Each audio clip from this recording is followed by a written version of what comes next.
Antonio Brown, Lord have mercy. He retired as a Raider. He went there, then he froze his feet. He caused all this controversy to try to get traded. He badmouthed the coach. He badmouthed the quarterback. He badmouthed the general manager. Never played it down and then got cut. If you just stick to the football field, he's a Steeler legend. That 6-year stretch that he had is literally unmatched. If you had Antonio Brown on your fantasy league team, he led you to fantasy league football victories. Him by himself. Does he deserve to have his number retired? Absolutely not. You can't be bad-mouthing your quarterback like that. He burned every bridge that Pittsburgh has, and there's a whole bunch of bridges in Pittsburgh, but is he still a Steeler legend based on what he did on the field? 100% absolutely.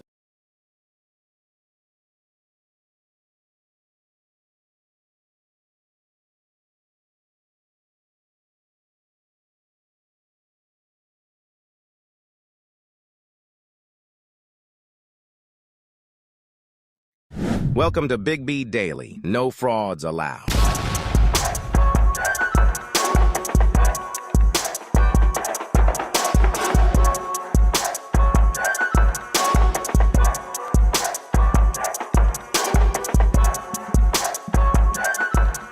What is going on, everybody? What is happening, man? Welcome back to Big B Daily. Appreciate everybody being in here today, man. Got a good Friday for you guys. This is your man, Big B, Brian Hanley.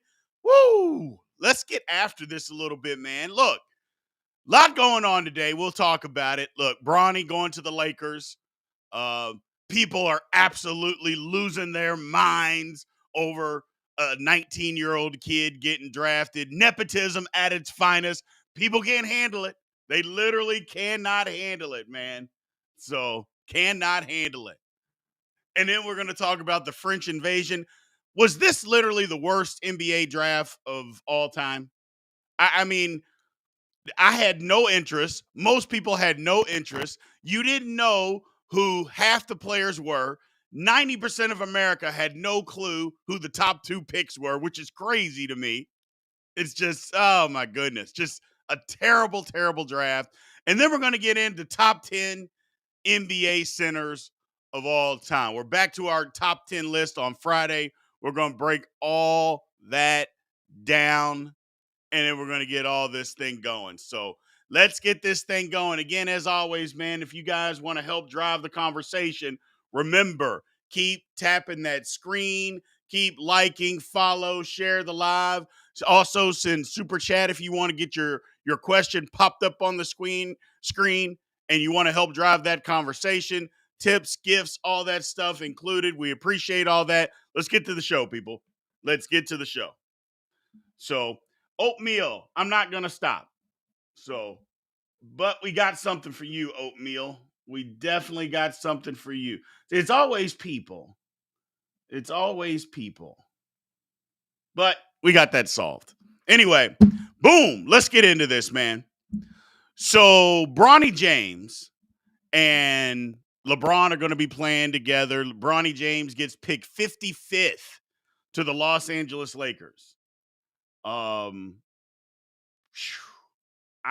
don't know. People, first of all, it is 1,000% nepotism. Let's be clear. It is nepotism. There is no way that LeBron James' son, or Bronny James, gets drafted by the Lakers at 55 if he is not LeBron James' son. Okay, let's clear the decks on that. I think everybody with half a brain cell understands that.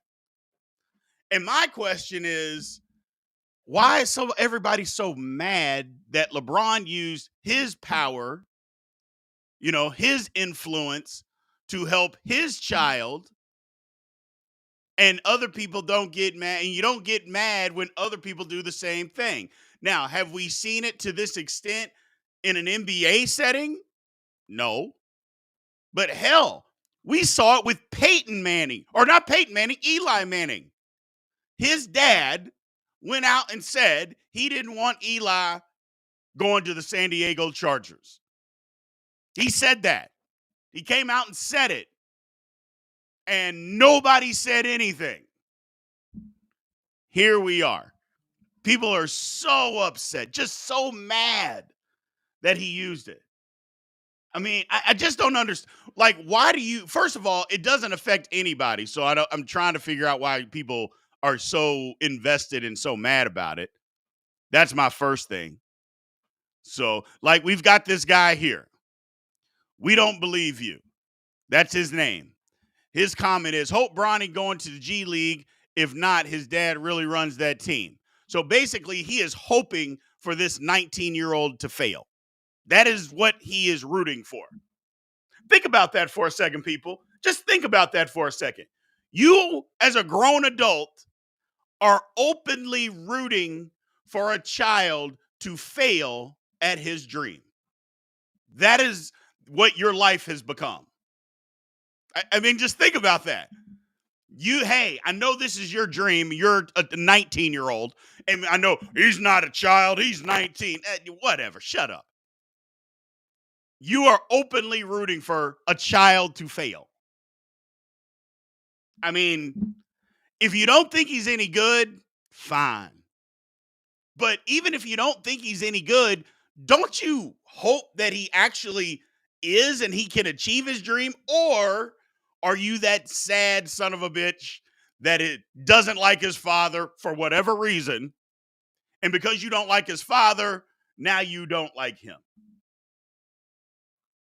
So, and yes, anybody that says, hey, he better go to the G League, well, why would you want him to go to the G League? You are hoping that he fails. Like, why are you wishing him to go to the G League's not his dream. So it just, oh man.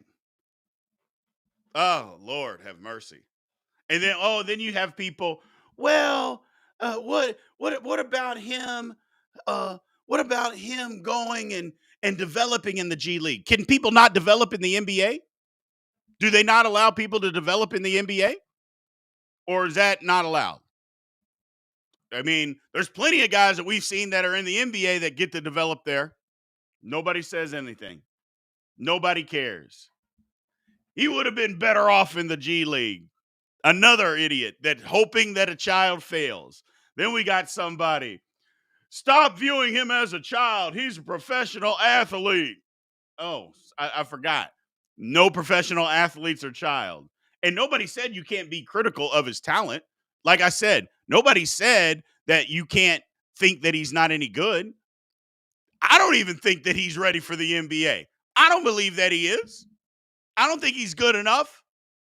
But my thought is, I don't care. I don't think he's good enough to be in the NBA. And a lot of other teams and a lot of other people don't think he's good enough. You can think that. But I'm not openly rooting for him to fail. And that's what you grown adults are rooting for this kid to fail. And it's pathetic. It is absolutely pathetic. So, and here we go. Nepotism at its finest. He barely did anything on the college level, barely makes the G League. Nepotism. I thought, well, maybe you weren't in here. We covered that at the beginning. It is 100% nepotism, but 1,000% nepotism. But you only get mad about nepotism because it's LeBron. You don't get mad about anybody else. Giannis's brother has absolutely no business being in the National Basketball Association, but he gets a check and it cashes and nobody says anything. We make fun of him. We make fun of him because he's not any good. And when he goes out there, he plays like a buffoon. We make fun of him. But nobody says, oh, Giannis, you're an idiot. Oh, your brother's an idiot. We hate it. Nobody does that. But we'll do that. We'll do that when it comes to LeBron's son. We will bash that kid to high heaven.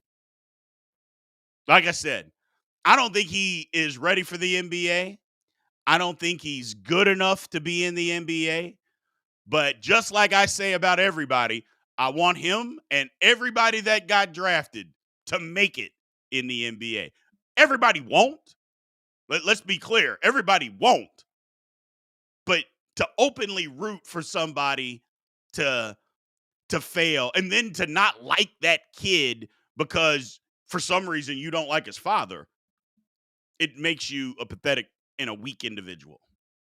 And I have no problem saying anybody that doesn't like somebody because you don't like their father makes you a pathetic, weak individual. So, shout out from the Ville. What up, Mr. D? Yeah, if you don't like somebody because you don't like their father, that just makes you a weak man slash woman, whatever you want to be or whatever you are. That just makes you weak. So, just makes you weak. Let's get to some comments here. Let's see what some people have to say over here. We've read enough on this site. So, let's see what we got here. It'll be interesting to see how quickly Bronny can develop now he's been drafted. I mean, it will be interesting. He probably is going to spend some time in the G League because I don't think he's going to be good enough initially to make it in the NBA. I don't think his talent is going to warrant that. But it might. Who knows? And here's another thing is like, who was the Lakers' 14th and 15th guy on their roster last year? Like, who was that? Because I know the next thing is people saying, well, he's taking a spot for somebody who deserves it. Well, who was the 14th and 15th guy? You don't even know. Nobody even knows. So do you really even care? Or do you only care because of who his dad is? That's the only reason anybody cares. You don't care who the 14th or 15th guy. You wouldn't care if that person was in the NBA, or better yet, you wouldn't even care if that person was dead or alive. But now, oh, he's taking up somebody's spot. Oh, my goodness. Max Christie is not the 14th or 15th guy. Try again. And I know everybody tries. Try again. He wasn't the 14th or 15th guy. And he's not better than Max Christie, by the way. So let's throw that out there. Bronny, his face, when he got drafted, he knew, but it wasn't worthy being drafted yet. Thanks, Dad. Yikes. I mean, he cried. What's he supposed to do? What's he supposed to do? Lot of weak people, man, that don't like this kid. Lot of people. Do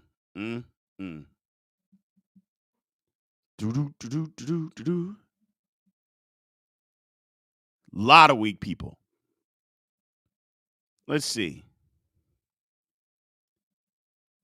If you're a Laker fan, it affects the team because he's not helping the team. Is the 14th or 15th guy helping the team? And how do you know that he's not going to help the team? I mean, the 14th or 15th guy gets 0 time on the court. 0. So that guy's helping the team? Stop it. Stop it. Stop it. Stop it. So.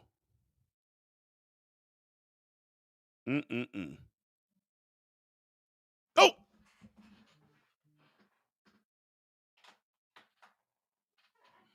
The lights weren't on.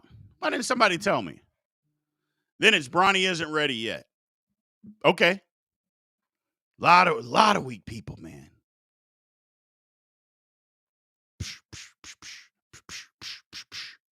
But I love it. I love it. I love it. Let's see. Because you talk loud and have a blah, don't mean you're right. Only thing for sure, you love to hear yourself talk. And apparently you love to hear me talk too because you're in here listening to me. So there's that. Don't be mad because I called you weak because you hope that a kid failed. Don't be mad at me. I'm not the one who hopes he fails. That would be you. That would be you. It's not my fault. It's not my fault.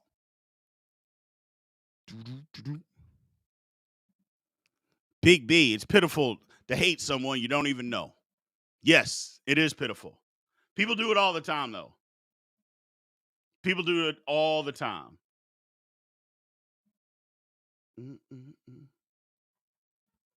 A Louisville Cardinal fan that likes the Pittsburgh Steelers and Lamar Jackson is in your division. Yeah, it's tough. It makes it tough.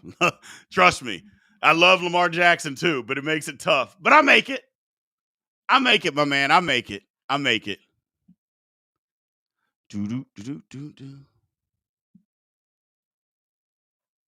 Let's see. Yeah, it's not about me necessarily being on one today, Brevin. I just tell it like it is. I just tell the truth. People are weak. They're so mad that this kid got drafted. And again, did he have the ability to be drafted? Did he have the skill set? 1,000% no. Should he have been drafted? Was he better than other people? Nope. Nope. Nope. Nope. Not at all. Not at all. But he was, because his father got him drafted. Just like a father gives another father a job. Because believe it or not, the NBA is a job. And whether you like it or not, he got his son a job. Isn't that what fathers do? If they have the ability to do that, aren't they supposed to get them a job? Or are they not? Or are you just mad because he got his father a job and because you don't like him? So I'm just asking. I'm just asking questions. I'm just asking questions. People are so mad that he was able to go out and get his son a job. And, well, he took somebody else's job. Well, you know what? Other people that get their son's job, they take somebody else's job too. And that's okay. We talked about this the other day. What the hell has Stephen Jones of the Dallas Cowboys done other than being Jerry Jones' son? What are his qualifications to be running the Dallas Cowboys, to be the vice president of the Dallas Cowboys? Nothing. Absolutely nothing. But he is. And there are other people that are much more worthy. But his dad's the owner, so he gets to make the decision. So he gets to make the decision. Mm, mm, mm. My man Austin, put all the hoopla aside. It will be a special moment when LeBron and Bronny play together on the court as father and son. Will be the only time I see it in my lifetime. It's going to be the only time that any of us see it in our lifetime. Because no kid or no player is going to be able to play that long for their son to be able to be drafted. I'm not saying that they're not going to be good enough. I'm saying no player is going to play that long for them to be able to be drafted. So that's all I'm saying. Just my thing is just root. And if he's not any good, then he's not any good. And we'll all be able to. First of all, I don't think that he is an NBA talent right now. I'm the first person to tell you he's not. I'm just not mad that LeBron used his nepotism to help his son. I'm just not mad about that because it happens. Nepotism has been going on since the beginning of time. And yet now everybody has lost their ever-living mind. Everybody has lost their ever-living mind. Mm, mm, mm.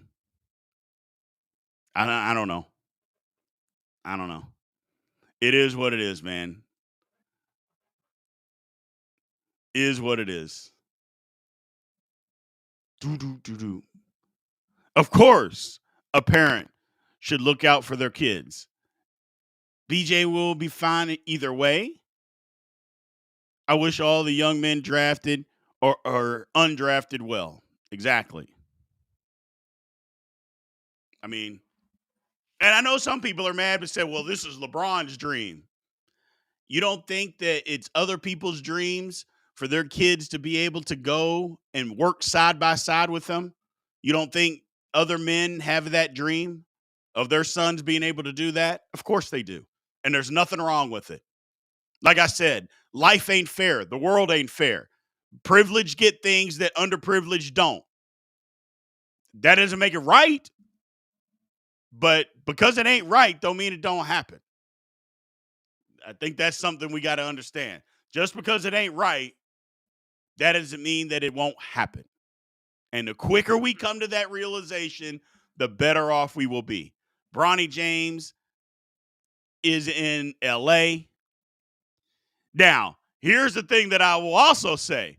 Bronny James goes out here and starts getting 17, 18, 22 minutes a night. I'm going to be the first person out here saying, what the hell is going on? I mean, like, what? Hold on a second. Wait a second. He wants to be on the bench. I don't have a problem with that. But don't tell me he's going to be out here getting 20 minutes a night. No, no, no, no, no, no, no, no. Absolutely not.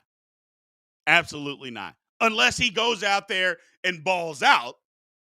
Now, if he does that, I won't have anything to say.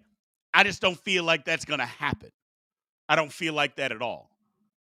So, I don't feel like that at all. That at all. But that's just me. That's just me. Let's get off of this. Let's get off of this. People are so mad, just so mad that this kid got drafted and his father got him drafted. Sorry, it happens. Nepotism is a real thing, been going on since the beginning of time, and we only care about it when we don't like the person that uses it. That's the only time that we get mad about nepotism is when because nobody cares about Giannis or a plethora of other people. We only get mad when it's somebody that we don't like uses it. Period.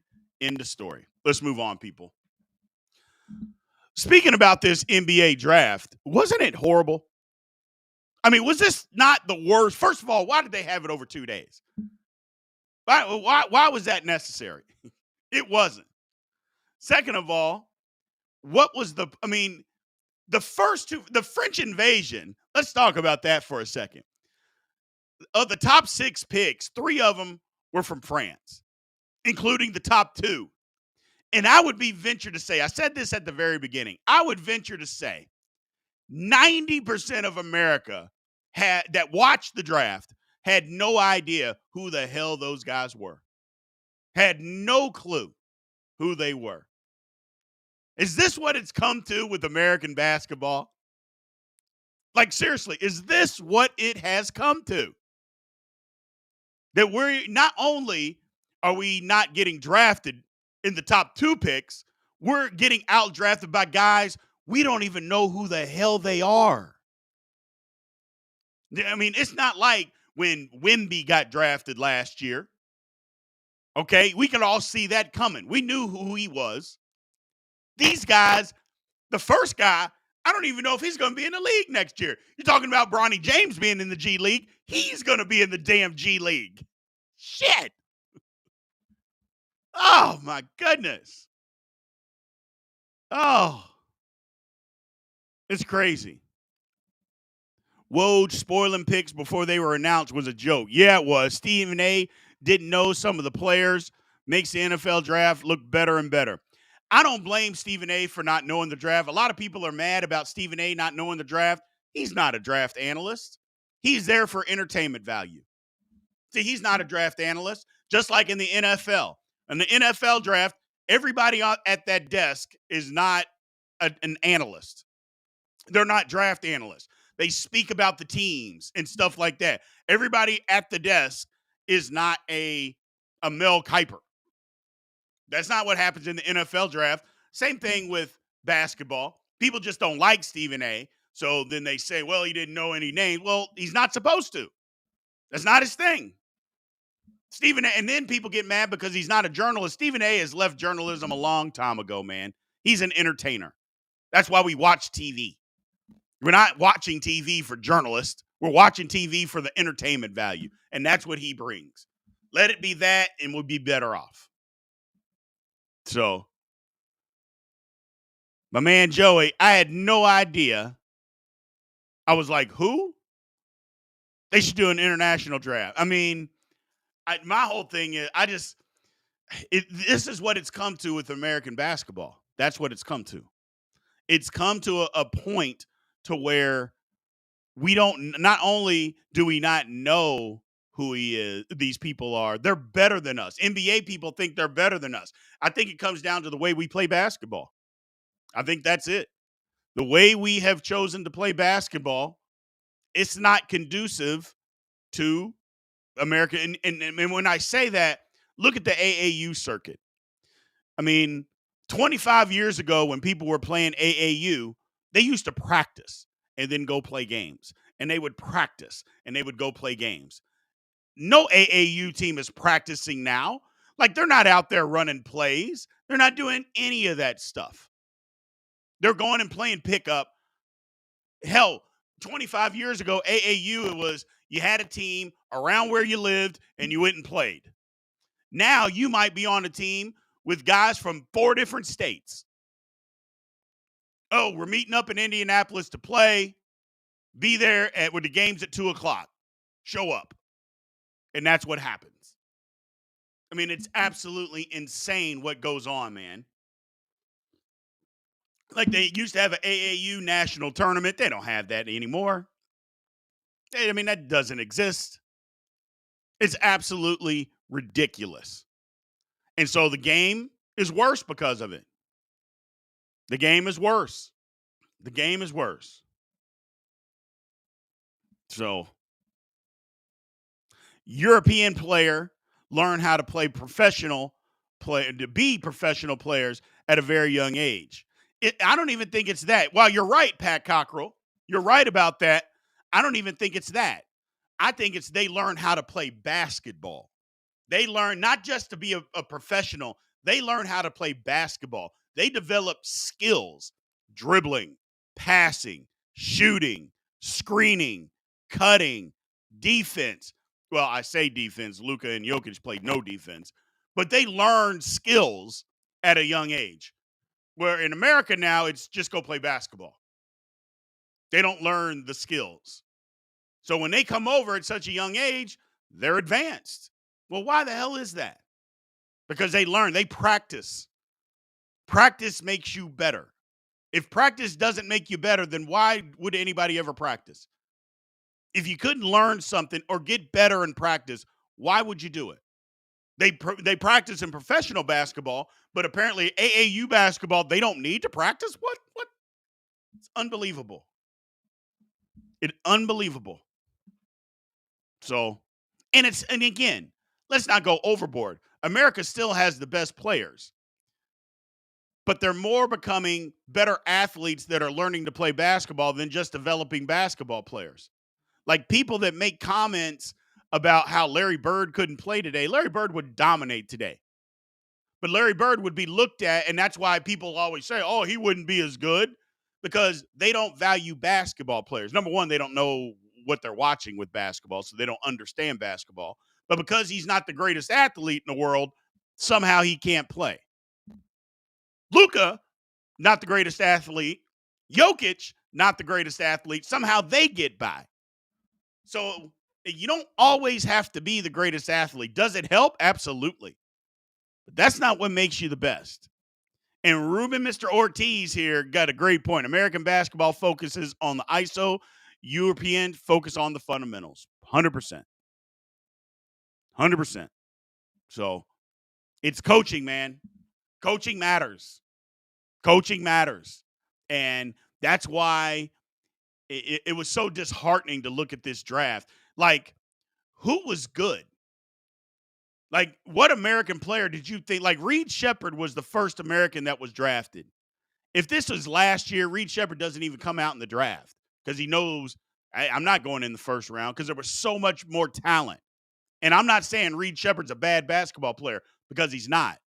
He happens to be athletic, but you know what Reed Sheppard also knows? He knows how to play basketball. Like, he's not going to go out on the court and be the greatest athlete out there. That doesn't mean he's not athletic. It just means he's not going to be the best athlete. But you know what? He got drafted third in a weak draft class because he understands how to play basketball and he can shoot that damn thing. I mean, it's just no ifs, ands, or buts about it. He's going to be able to run your basketball team, do it right, because he knows how to play. America needs more people like that. They need more kids that just know how to play basketball. It's crazy, man. It's just crazy.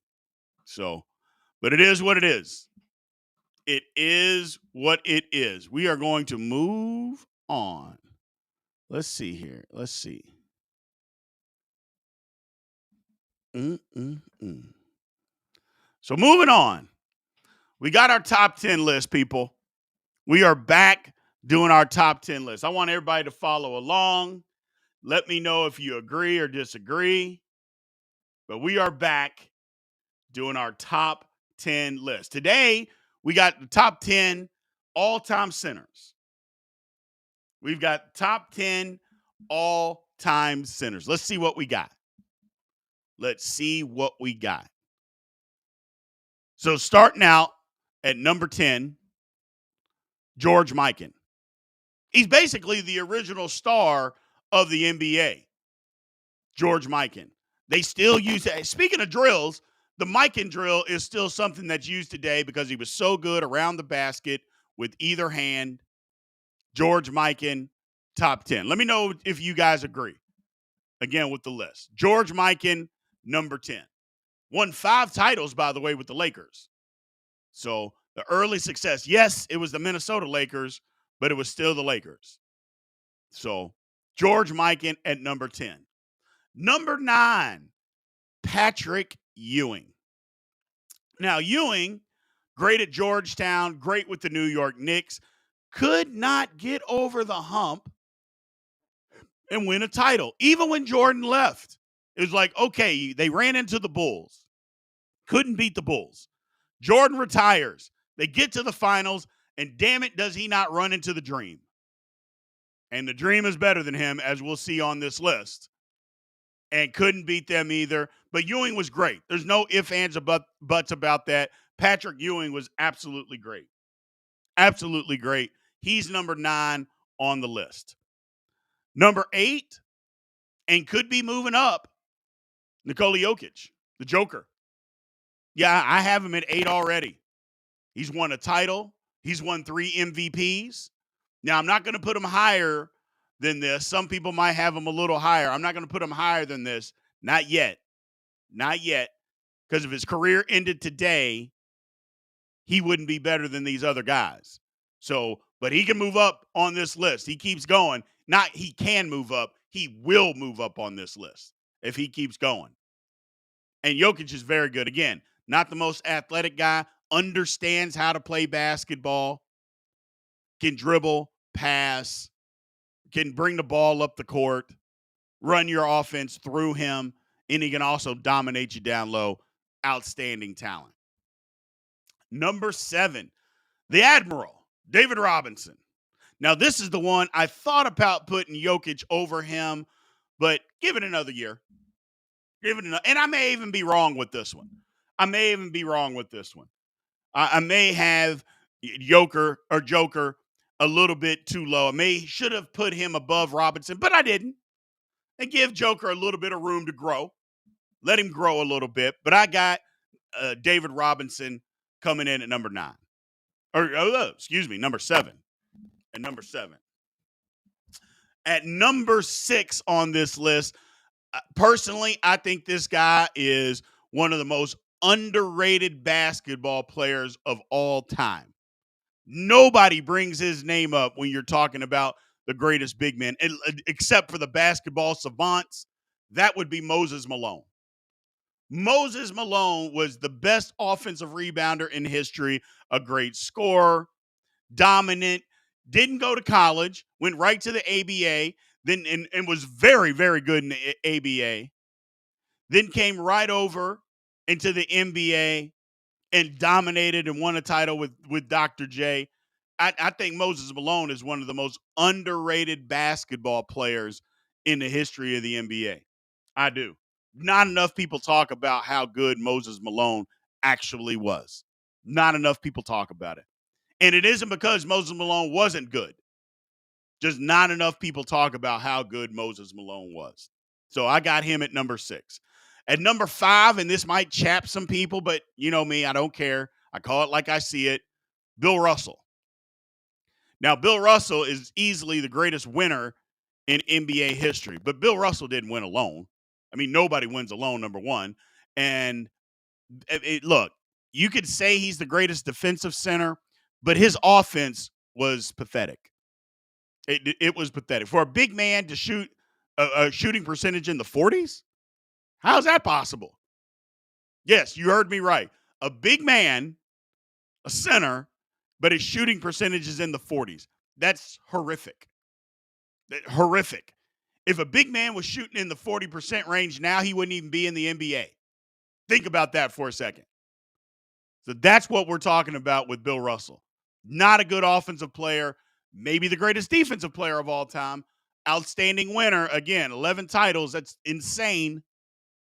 But when you also have the best team and there's not that many teams and your team is clearly better than everybody else's, you can win a lot of titles. But you can't take the 11 titles away, though. But Bill Russell comes in at number 5. So, number 5. Yo, somebody over here. You from Louisville? Yes, sir, I am. Number 4, Shaq. Shaq at number 4. Now, look, there's going to be people that say that Shaq is the most dominant big man ever. I don't believe that. I think there's somebody else that is. Wilt was more dominant. Just look at the numbers. And Shaq played against guys. He was that much bigger than the guys he played against as far as Wilt doing the same thing. So Wilt, yes, he was bigger than everybody and stronger. The difference is Wilt was also the best athlete on the court. Shaq was not the best athlete. Shaq could have gone down and been the greatest basketball player ever if he wanted to be, but he didn't. And since he didn't, other centers were better than him. I got Shaq 4 on the list.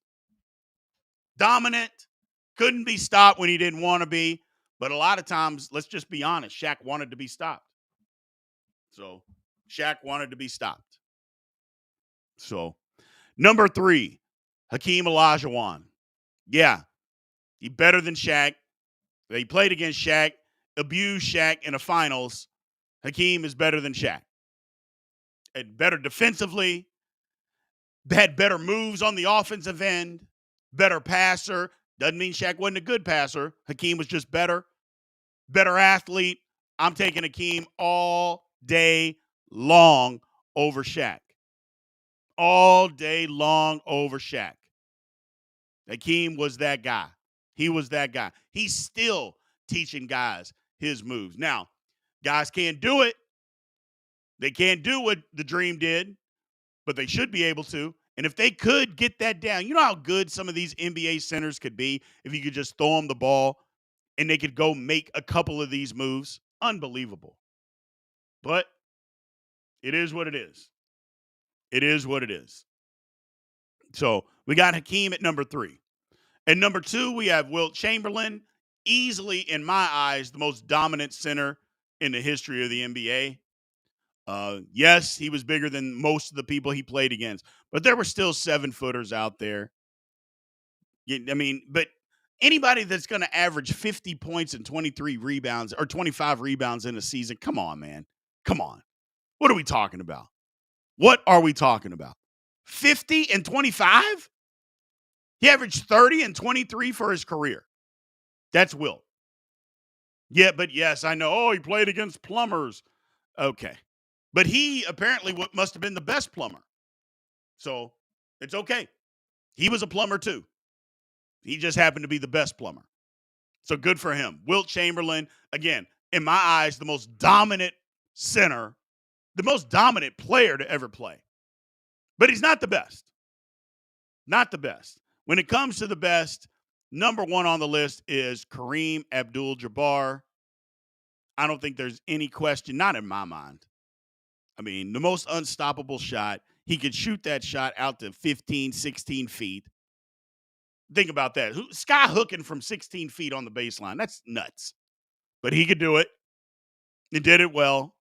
But people only think that Kareem only had a sky hook. Go look at Kareem before he got older, before he turned 34 years old. Kareem was athletic, agile, strong, could run. Most people look at Kareem, they only see old Kareem.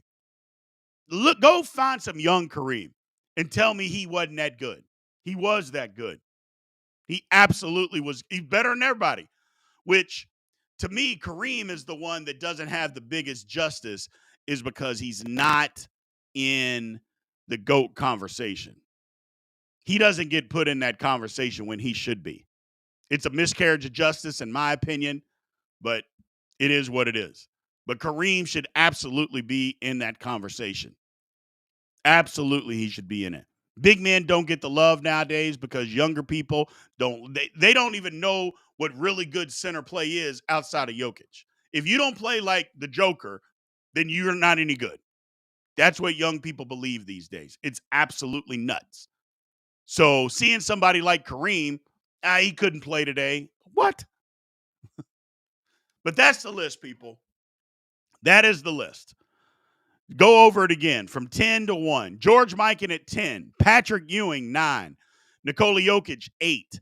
David Robinson, number 7. Moses Malone, number 6. Most underrated player in NBA history. Bill Russell, 5. Shaq, 4. Hakeem Olajuwon, 3. Wilt Chamberlain, 2. And Kareem Abdul-Jabbar, number 1. We'll go to the Q&A section. You all bring up what you guys want to talk about. Anything that you guys want to say. Do you agree with the list? Do you not agree with the list? Let's talk about all of it. Let's talk about all of it. Somebody said that's an old head list. Name the other centers that are better. Mr. Young, Big Smooth. But you can't. So Oliver B said such a bad list. Okay. So what should the list be, Oliver?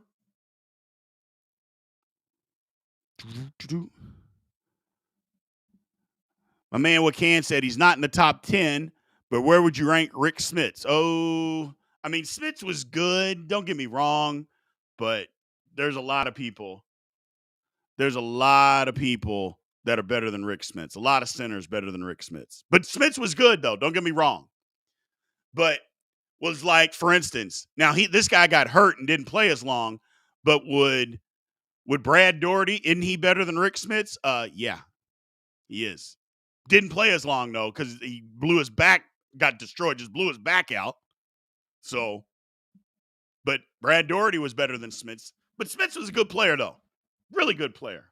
Bob McAdoo, absolutely. I thought about throwing Bob McAdoo in at 10. I thought about putting him in at 10, but I couldn't disrespect George Mikan and leave him off the list. But I thought about putting McAdoo at 10. So, because McAdoo was crazy. McAdoo was crazy. So, Dak Prescott says the list is not bad, but could be better. Where could it be better, my man Dak? Let me know. Let me know. Bill Walton can't be on an all-time NBA great centers list. Bill Walton can't be on that list. Now, if you're talking college, Bill Walton is in the top 3 greatest college players ever. But when you're just strictly talking, and the list was top NBA center of all time, when you're talking about that, Bill Walton can't be on that list. I'm sorry. Got hurt, didn't play long enough. So, can't be on that list. But great, though. Jokic is better than half of them? No. Maybe Robinson, but that's about it. That's about it. He's not better than Moses Malone or Russell or Shaq, Hakeem, Wilt, or Kareem. So Jokic isn't better than those guys. So, let's see. Arvydas Sabonis. Yes, I remember Arvydas Sabonis. The problem is with Sabonis, his best years, wasn't in the NBA. His best years, he was playing overseas. That was kind of before European players came and played in the NBA. So we didn't get to see him at his best unless it was in the Olympics. But yeah, Arvydas Sabonis was crazy good. But again, his best years, we didn't get to see him against the best. So somebody said Artis Gilmore. Artis Gilmore is good. So Artis Gilmore is good. And probably in that 11 to 12 range. So,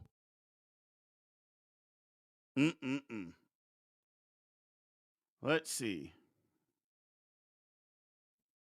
And we're lucky? I don't know what that means, so. Tim Duncan was better than Robinson. I mean, now let me ask you guys this question.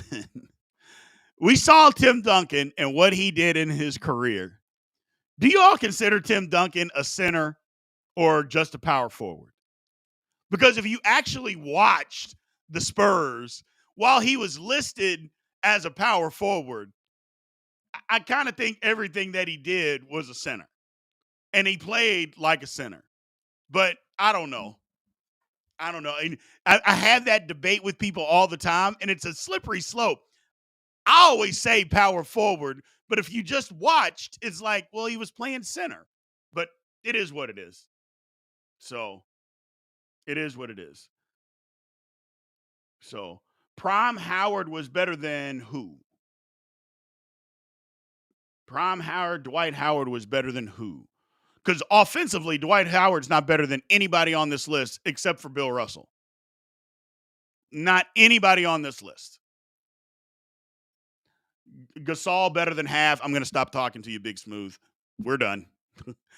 Anybody that's saying that either Mark or Pal Gasol is better than half the guys on this list either doesn't watch basketball or they're just in here to argue. Either way, I don't have time for that. Do-do-do-do. The what? The Chief, Robert Parrish? No, Robert Parrish can't be on the list, man. The Robert Parrish can't be on the list. Good center. Very good center, but he can't be on the list. Can't be on the list. What's going on, Hoop Social? What's going on? We're talking all-time centers, Hoop Social. We're talking all-time NBA centers. We came up with the list. I'll go over it with you just so we can see. Willis Reed is another one I thought putting at 10 too. I thought putting Willis Reed at number 10. I mean, there were some guys, Bob McAdoo, Artis Gilmore, Willis Reed, but I just couldn't disrespect George Mikan like that. So here's the list, Hoop Social. So it is George Mikan at number 10, Patrick Ewing, number 9, Nikola Jokic at 8, David Robinson, 7, and I almost flipped those two. I almost had Jokic ahead. Moses Malone, number 6, Russell at 5, Shaq at 4, Hakeem at 3, Wilt at 2, and Kareem at number 1. So Artis Gilmore is super underrated. Man, say it louder. Say it with your chest. Artis Gilmore is way underrated. Way underrated. So Ewing should not be there. Jokic is better. But Jokic is ahead of Ewing. So I think he's better. No. Oh, well. People, it's crazy. What else we got, man? Football, basketball. It's the dead period. It's tough. The dead period right now, man. It is tough. It is tough. What do we got? Anything out there? Ooh, my man. What about Wes Unseld? Don't know if he's been mentioned. No, Wes Unseld, although great, don't get me wrong, and he's from Louisville, where I'm from. He used to beat up on my dad in high school. My dad wasn't a very good basketball player, but he was on a basketball team, and Wes Unseld's team used to destroy him. Him and his brother used to just destroy my dad's team in high school. My uncle still tells those stories about it. It's funny. But yeah, Wes Unseld's really good, but he was undersized, wasn't that good offensively. Incredible rebounder and defender, though, and as strong as an ox. Strong as an ox. So, and he's the only guy to ever win MVP and Rookie of the Year in the same season. I don't know if that'll ever be done again. Yeah, I don't know if that'll ever be done again. Probably not. And there's a lot of people that say that he shouldn't have won it when he did, but he did. So we'll see. We will see. What else we got? What else we got? Doo doo doo doo doo doo doo doo doo.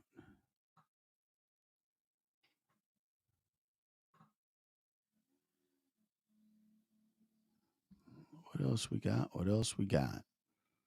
How about the NBA draft? Like the number one overall. I mean, I don't know, man.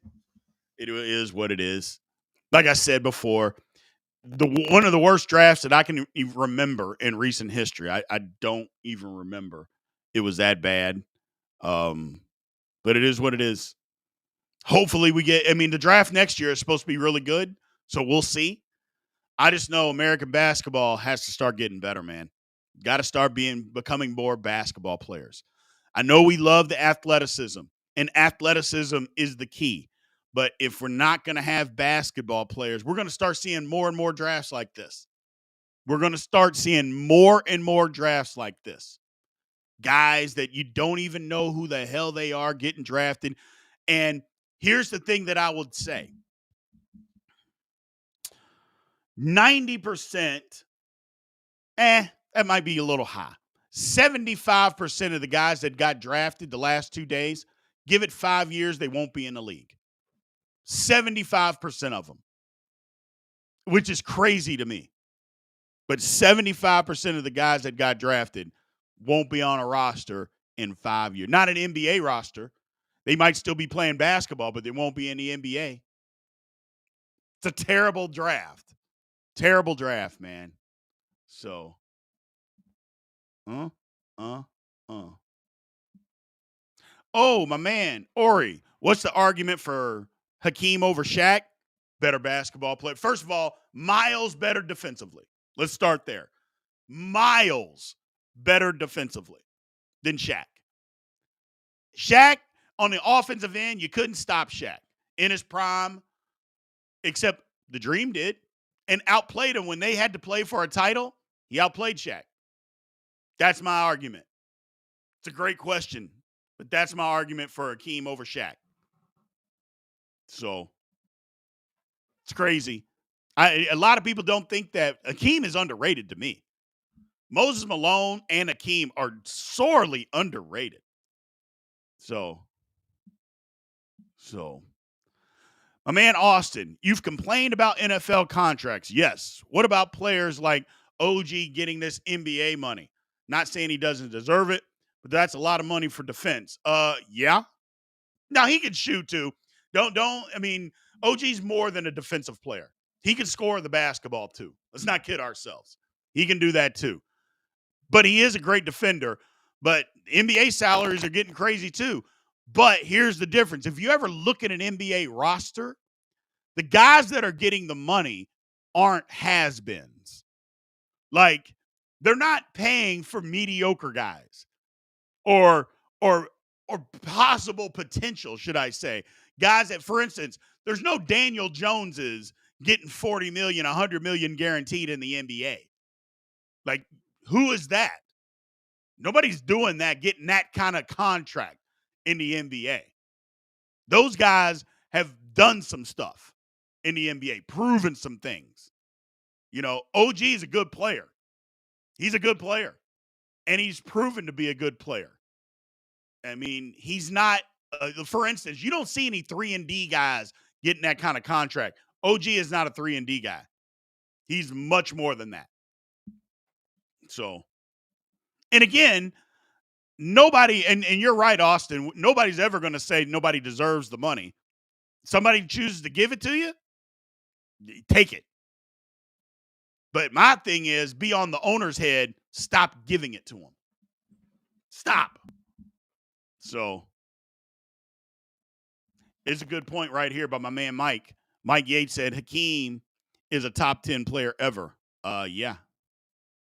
Yeah, I think so. And I mean, I don't even think there's any doubt about that to me. Not to me. I think he's a top 10 player, probably around the 9 range, 9 or 10 range, somewhere in there. We could do an all-time list, but then that would mean I have to get into a GOAT list, and I just refuse to do that. I'm just not going to do it. Just not going to do it. So it was bad enough talking about Bronny James earlier and people being mad because I called you weak if you wanted the kid to fail. And guess what? You are weak if you want the kid to fail. Period. End of story. Or if you don't like him because you don't like his father, you're weak. I'm not backing off of it. Maybe you don't like it and you never come back. I'm sorry. I hope you do. But facts are facts. Somebody that doesn't like somebody else, somebody's kid, because they don't like them, is a weak individual, man. So, and again, Bronny's not good enough to be in the NBA. He isn't. Not good enough. Nepotism got him there. Okay. What are we supposed to do about that? It ain't fair. Nope. But guess what?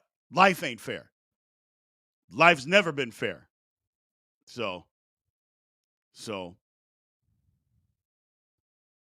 either way, it is what it is, man. All right, people. Gonna shut this one down for today. I holler at you guys. Appreciate all the support and everybody being in here, man. We will be back on Monday. You guys take it easy. Again, 10 a.m. Eastern, 9 a.m. Central, Big B Daily, man. I'll holler at you guys. Aloha.